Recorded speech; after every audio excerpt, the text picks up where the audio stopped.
Muito bem, pessoal, vamos fazer a correção aqui da prova aplicada no concurso da Prefeitura de Nova Petrópolis, prova de legislação para diversos cargos, prova que foi aplicada neste final de semana, dos dias 13 e 14 de maio.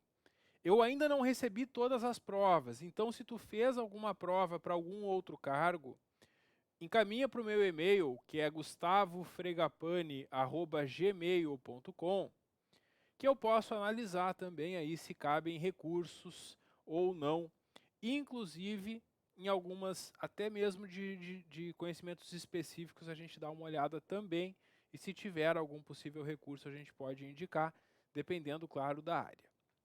Bom, essa primeira prova que eu vou corrigir e comentar aqui com vocês foi para os cargos de agente de recursos humanos, farmacêutico, fiscal ambiental, nutricionista e alguns outros. Esses são os cargos de provas que eu recebi de alunos, mas também essa prova foi também para outros cargos. E é interessante, quem vai fazer algum concurso da Banca Legale, mesmo que não tenha feito de Nova Petrópolis, é interessante também acompanhar a correção para ver como são as questões da banca. Inclusive, a gente tem uma novidade, a Banca Legale, não sei se ela mudou a pessoa que faz as provas de legislação ou se a pessoa resolveu mudar um pouco o estilo.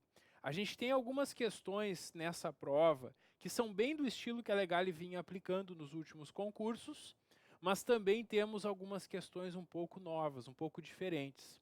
Agora, em algumas questões, como eu vou mostrar para vocês, a Legale exige também um pouco de entendimento, de interpretação, não apenas decoreba. Até poucos meses atrás, as provas da Legale eram todas de decoreba na parte de legislação. A gente pode dizer que a banca tentou dificultar um pouco mais as questões, exigindo que o candidato entenda o que ele está respondendo. Então, não basta só decorar. Claro que algumas coisas, como prazos, vocês precisam decorar, mas também vocês precisam entender. Para os nossos alunos, com certeza, isso não foi problema, porque mesmo a banca sendo anteriormente apenas de decoreba, ao explicar os conteúdos eu sempre trazia esse entendimento, até porque eu acho que é necessário para a gente memorizar, que a gente entenda o que a gente está estudando, né? Bom, chega de conversa, vamos ao trabalho, vamos corrigir as questões que foram aplicadas. A questão tinha 10 provas e nas provas que eu recebi até agora, eu percebi que a banca priorizou uma das leis. A maioria das questões foram sobre o regime jurídico dos servidores. Mas tivemos algumas poucas questões também sobre a lei orgânica e sobre a Constituição Federal.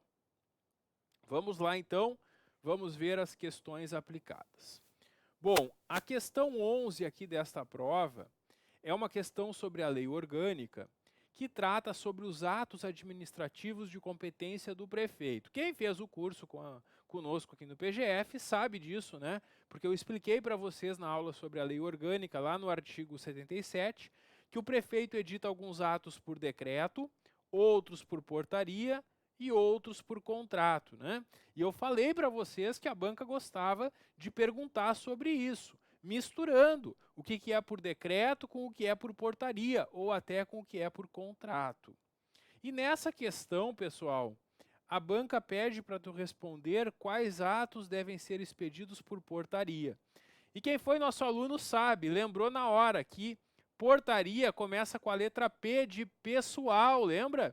E os atos de pessoal são por portaria. E aqui tem só um ato de pessoal, que é o da letra D, né? Abertura de sindicância e processos administrativos, que é o procedimento para investigar e aplicar penalidades aos servidores. Então, só com aquela dica que eu dei para vocês, que portaria começa com a letra P de pessoal, vocês já mataram essa questão com certeza, né? Porque a letra D é o gabarito que a banca indicou, é a única correta. As outras são por decreto, conforme está no inciso 1 do artigo 77. Então, nessa questão, nem teria como recorrer mesmo, a letra D é a única possível. E quem fez o nosso simulado também lembrou, né? Porque no simulado eu coloquei uma questão exatamente sobre esse artigo. E eu perguntei também quais atos eram por portaria.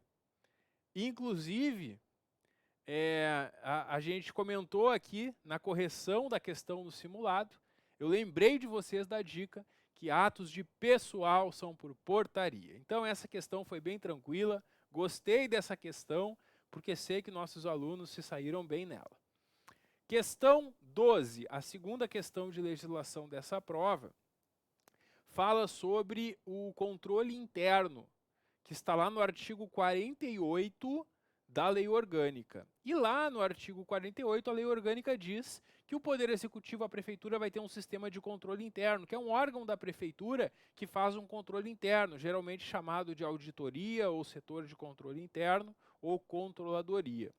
Esse setor, então, trabalha para criar condições indispensáveis para assegurar a eficácia do controle externo, acompanha a execução de programas de trabalho e do orçamento, principalmente, avalia resultados alcançados e verifica a execução dos contratos. Então, é um setor que fiscaliza o próprio trabalho da prefeitura. E a questão 12, perguntava qual que não é uma finalidade do controle interno. E aí, a banca copiou aqui do artigo 48 os incisos 1, 2, 3 e 4. E inventou um outro e botou na letra E. Então, a letra E é a resposta, porque era para marcar o que não era do controle interno. E elaborar resoluções quanto à situação funcional dos servidores não tem nada a ver com controle interno mesmo. Então, a letra E, o gabarito aqui na questão, também não vejo como recorrer nessa questão 12. A questão 13 era sobre a Constituição Federal. E foi uma característica da Legale nesse concurso priorizar o artigo 5º da Constituição Federal. O artigo 5º, como a gente sabe, tem muitos incisos, né? Inclusive, quem vai estudar para outros concursos, eu tenho aulas sobre o artigo 5º disponíveis no YouTube, vocês podem acessar essas aulas para quem for estudar. E ali eu leio e comento com vocês um por um dos incisos, né? Assim como também para quem fez o curso, a gente fez isso nas aulas da Constituição Federal. E aí o que a banca faz? Ela copiou 5 incisos do artigo 5º, mudou um e perguntou qual era o incorreto. As letras A, B, C e D são cópia de incisos do artigo 5º. Tudo certinho, nada a questionar. Aí, na letra E, ela colocou que são admissíveis no processo provas obtidas por meios ilícitos. Uma prova obtida por meio ilícito é uma prova ilegal. E, de acordo com o artigo 5º da Constituição, são inadmissíveis no processo essas provas. Então, a letra E, a incorreta, é a resposta. Todas as outras estão corretas, por isso também nessa questão não vejo como apresentarmos recurso. Vamos agora às questões do regime jurídico. Vejam, essa prova, da questão 14 até a questão 20, são sobre o regime jurídico. A maioria das questões sobre o regime jurídico, que é o Estatuto dos Servidores, né? A questão 14 pergunta sobre a posse. A gente estudou no curso que tu vai ser nomeado e quando tu é nomeado, tu tem um prazo para comparecer e dizer: eu que passei no concurso quero assumir o cargo. Esse prazo, conforme artigo 14, parágrafo 1º, é de 10 dias prorrogável por mais 10. Quando eu peguei essa questão, a primeira coisa que eu fiz foi procurar o prazo de 10 dias. Só que a banca fez uma pegadinha, porque ela colocou aqui, ó, prazo de 10 dias mais 5 se prorrogado. Isso está errado, porque é 10 prorrogável por mais 10. Então a letra A não é a resposta. A letra B fala 30 dias já inclusas as prorrogações. Está errado, porque seria 10 mais 10, que daria até 20 dias, né? Então a letra B está errada. Letra C, no prazo de até 20 dias. Pela soma incluída a prorrogação, seria esse prazo, 10 mais 10, que daria até 20 dias. Letra D, até 5 dias úteis, está errado, porque é 10 mais 10. Prazo que for solicitado desde que aceito está errado também. Então, por eliminação, a gente ficaria só com a letra C. Ela não é exatamente o que está no texto, porque o texto diz até 10 dias, prorrogável por mais 10. Então, por eliminação, a gente marca letra C nessa questão. Professor, eu não concordo, porque para mim são 10 dias e 10 mais 10 podem ser 20 na matemática, mas o direito não é igual à matemática. Eu posso recorrer nessa questão? Pode. Quem errou essa questão e quer recorrer, pode tentar com o seguinte argumento. Na letra B, eles dizem já inclusas prorrogações. E na letra C, eles não disseram inclusas prorrogações. Então, seria mais certo até 10 dias, prorrogável por mais 10. Só que como não tem essa opção só com até 10 dias, por eliminação eu marcaria a letra C. Mas quem errou a questão e não gostou dessa forma de cobrança, pode questionar, pode recorrer questionando justamente que o que a lei diz é até 10 dias, prorrogável por mais 10. E tu pode até no recurso dar um exemplo. Se passar 11 dias da nomeação e eu não apareci para posse, eu perdi o cargo. Porque eu tenho 10 dias para comparecer ou pedir prorrogação. Se eu não compareci dentro de 10 dias e não pedir prorrogação, eu perdi. Eles vão chamar o próximo lá do concurso. Então é possível recorrer pedindo a anulação da questão, porque acaba não tendo resposta correta, já que o prazo é de 10, podendo ser prorrogado a pedido por mais 10. Mas se eu não aparecer depois dentro dos 10 dias para pedir prorrogação, eu perdi o prazo, né? Então essa questão, na minha opinião, está mal elaborada, é possível recorrer com base nesse argumento. Agora, quem lembrava do que a gente estudou, certamente marcou a letra C, né? Que é a soma 10 mais 10 dá 20, né? Muito bem. E tem o prazo de exercício também, né, que é de 5 dias. A gente estudou que vocês têm um prazo para posse e depois que tomar posse tem um prazo para entrar em exercício. Maravilha. No nosso simulado eu coloquei uma questão, inclusive, nesse formato, perguntando o prazo de posse. Claro que no meu simulado eu coloquei 10 prorrogáveis por igual período, que é o que está no texto da lei, né? Eu não coloquei a soma como a banca colocou. Muito bem. Próxima questão trata da readaptação. A readaptação está lá no artigo 25 da lei. Quando eu estou num cargo e não tenho mais condições de saúde de trabalhar nesse cargo, eu posso ser colocado em outro cargo compatível com o meu estado de saúde. E essa mudança de cargo em razão de uma limitação na minha capacidade física ou mental, a gente chama de readaptação, né? Então, pessoal, a readaptação é isso, é uma mudança de cargo em razão dessa limitação. É o conceito que está aqui na letra A. A letra A traz o conceito do artigo 25. E, inclusive, no meu simulado, eu coloquei para vocês uma questão, a questão 5 do simulado, sobre o regime jurídico dos servidores. Eu perguntava para vocês justamente como que se chama essa investidura do servidor em outro cargo em razão dessa limitação que a gente viu na aula, né, que é a readaptação, né? Então é isso. Aqui a questão 15, a letra A é a única correta, porque todas as outras vão trazer outras formas de provimento que não a readaptação. Questão 16, sobre o serviço extraordinário. O serviço extraordinário é hora extra, né? Aqui pede para marcar a alternativa correta. A prestação de serviços extraordinários poderá ocorrer por solicitação do servidor, atendido o interesse público. Não é o servidor que vai pedir a realização de hora extra. O que diz no artigo 52 da lei é que a prestação de serviços extraordinários só poderá ocorrer por expressa determinação da autoridade competente, mediante solicitação do chefe ou da repartição. Em nenhum momento diz que o servidor pode solicitar a realização de hora extra.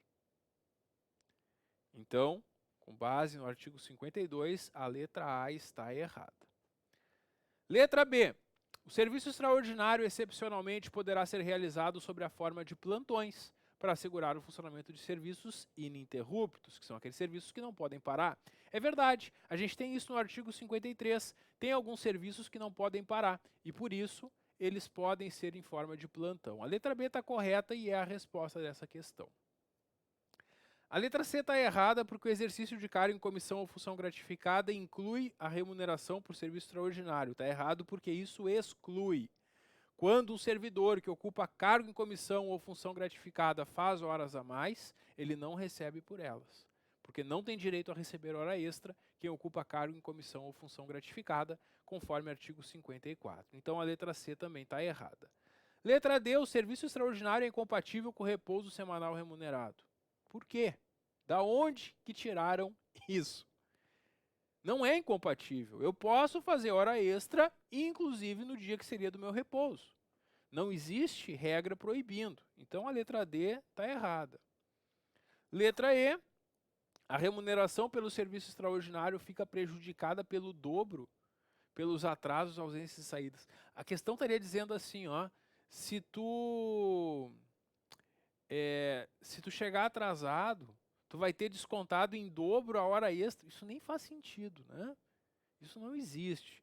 O que tem na lei, no artigo 63, é que o servidor vai ser descontado quando ele chega atrasado, mas não da hora extra, vai ser descontado da remuneração diária, proporcional a atrasos iguais ou superiores a 5 minutos, né? Inclusive no simulado eu coloquei uma questão sobre isso.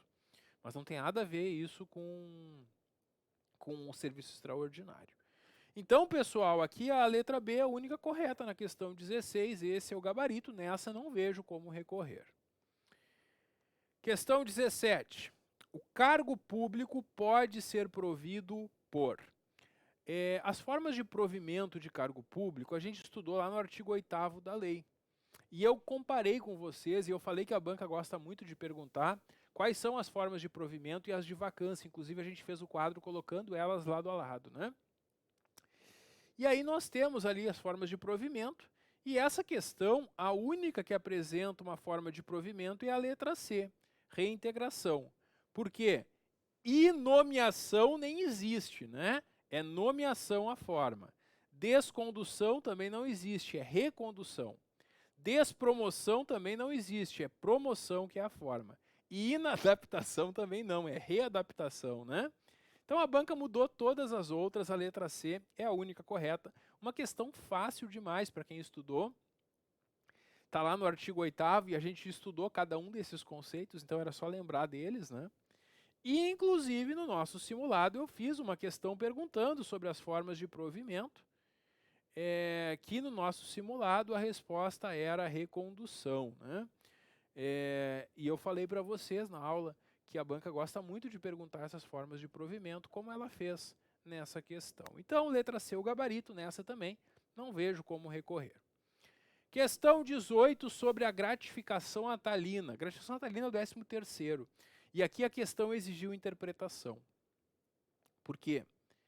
Olha o que diz a letra A. Pode ser paga em novembro. Pessoal, a prefeitura pode pagar o 13º, a gratificação natalina em novembro? Pode. Ela pode pagar em qualquer mês antes do dia 20 de dezembro.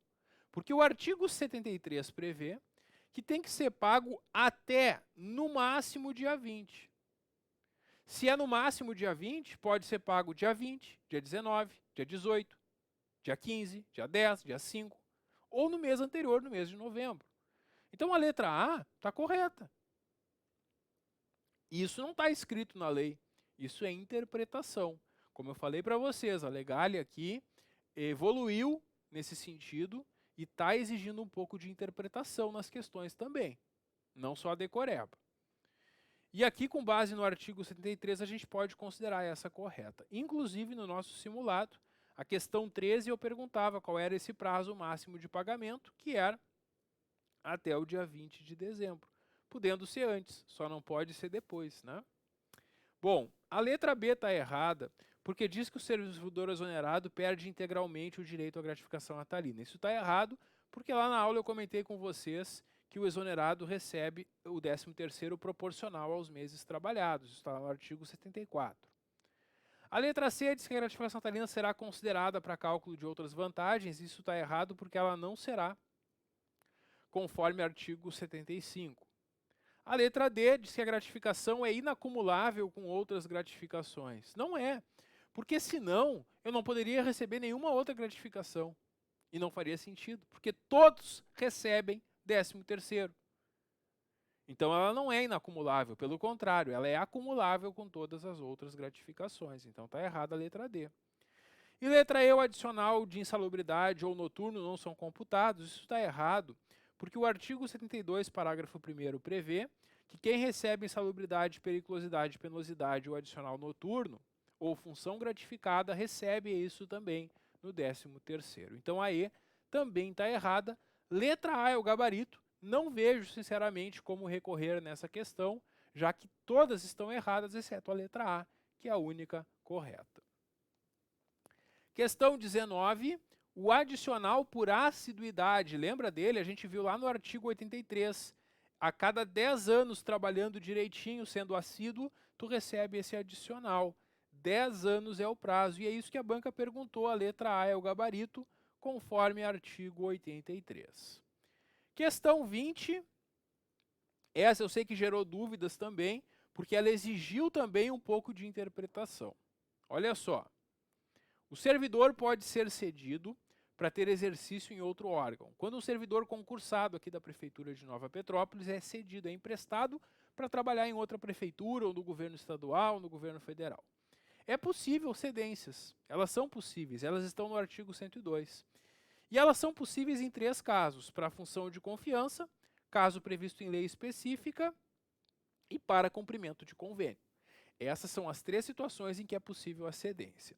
Aí, o parágrafo único diz que no caso do inciso 1, ela vai ser sem ônus para o município, e nos demais, conforme dispuser a lei ou o convênio.